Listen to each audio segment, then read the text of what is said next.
Dahntay, any chance the Lakers regret signing LeBron James? Absolutely not. I think that report was bogus in the respect because you get an executive to say, well, I heard this, but the executive's role is to build their own personal team and to create dissension amongst other teams so that I can do a better job at my job. So do I take that? No, if it doesn't come from Jeanie Buss herself that I contemplated it, I don't take anything seriously at all. You have the best player in the game. He may not be playing that way right now. They may not be winning right now, but he's the best player in the game pound for pound. And trading him would be absolutely insane. Like, she should have been fired if she did. Well, she can't be fired. She owns the team. Right. But she did. But no, she had the guts to fire her brother. I believe the report's false too. Right. But I think I give her way more credit than that. Okay. Right. To give up on an organization because you had one down year. No, you look yourself in the mirror. You try and find a better way to construct your roster. You look at what you didn't do right this year, and you try to get the guy more help.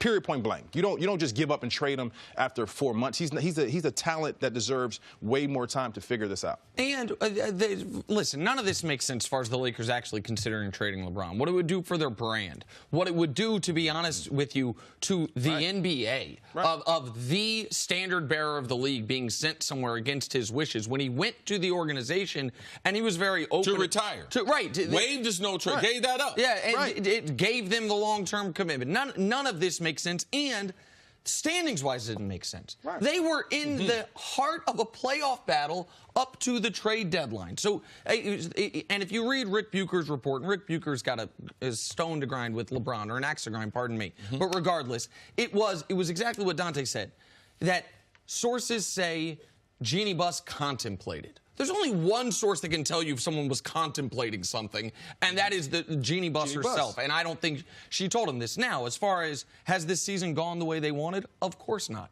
Has it been a wild disappointment? Of course. Does some of that have to fall on the best player on the team? Absolutely. But we talked sliding doors the other day, Jenna, just quickly.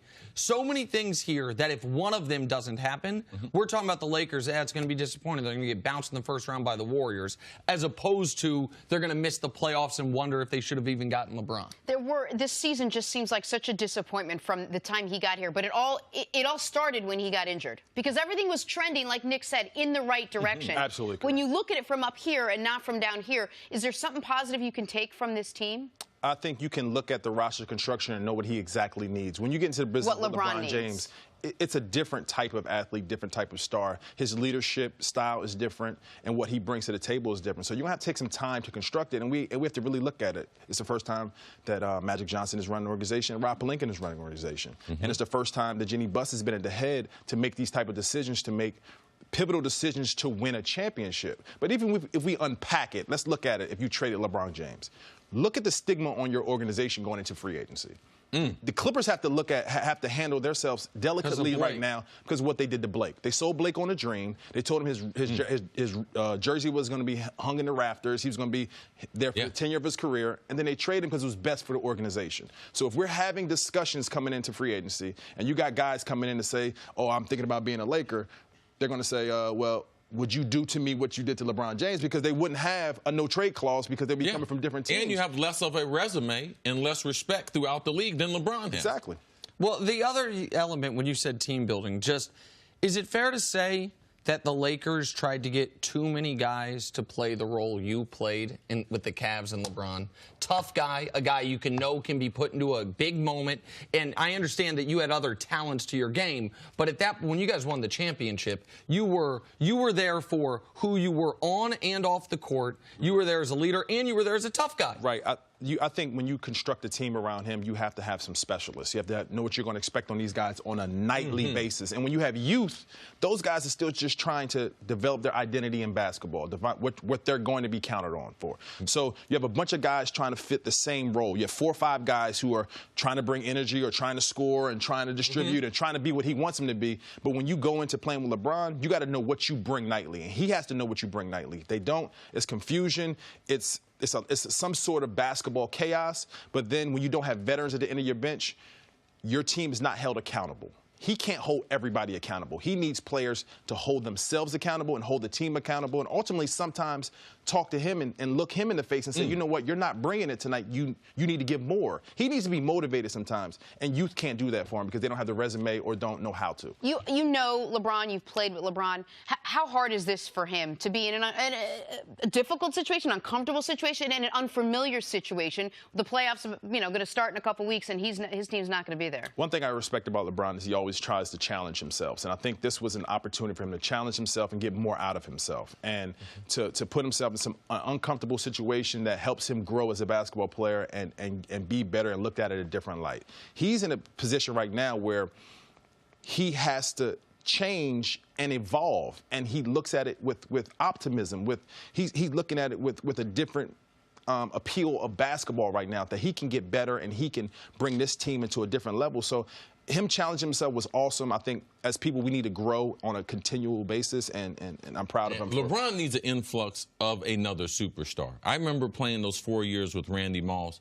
They were different because I was already an accomplished player. But there was one time in the game, man, the ball went off my fingertips. And Randy was watching on the Jumbotron. He came back to the huddle and said, "You got to catch that, dog."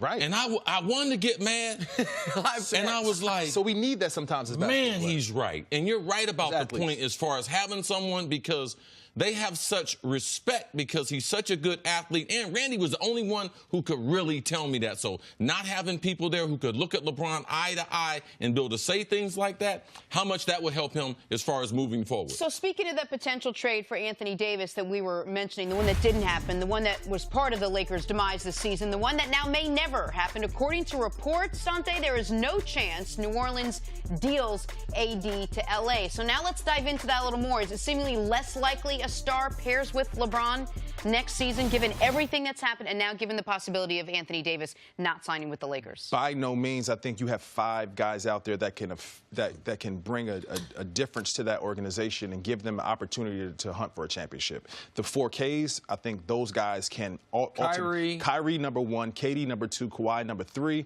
and then I say Kemba Walker, because Kemba Walker plays in a smaller market and doesn't get as much attention as he deserves. But what he can do is make plays with the ball, and he can shoot the ball at a great capacity off the ball.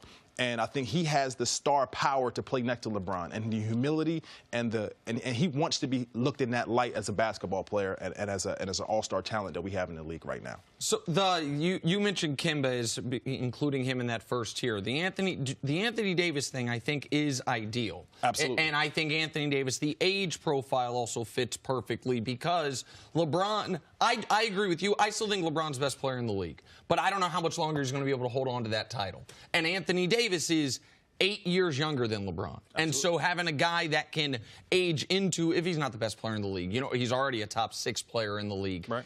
That works well for the Lakers. I do think there is real concern with the Pelicans, even if the Lakers can make the best offer, the Pelicans having a bleep you factor, saying no.